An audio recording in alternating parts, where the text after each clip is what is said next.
కాశ్మీరు గురించి ఇవాళ ఏదైతే ఎంత చేసినా అంతే లాంటి వ్యాఖ్యలు దయచేసి వద్దు.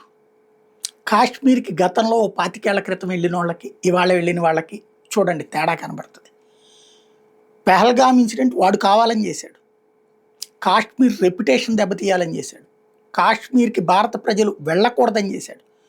కాశ్మీర్ ప్రజలకి పట్ల భారతదేశ ప్రజలకి విద్వేషం కలిగించాలని, అంటే వాడి దృష్టిలో కాశ్మీర్ సపరేట్ దేశం, భారతదేశం సపరేట్ దేశం అని అలా ఫీల్ అవ్వాలని చేశాడు.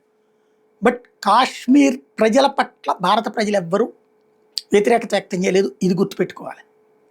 అది పాకిస్తాన్ దుశ్చర్యగానే చూశారన్నది గుర్తుపెట్టుకోవాలి. అలాగే టూరిస్టులు మళ్ళీ పుంజుకున్నారన్నది గుర్తుపెట్టుకోవాలి. కష్టం వచ్చినా నష్టం వచ్చినా సరే భారత్లో అంతర్భాగాన్ని కాపాడుకోవాలన్నటువంటి తపన అదే కాశ్మీరీ ప్రజల్లో కనిపించింది. అది గుర్తుపెట్టుకోవాలి.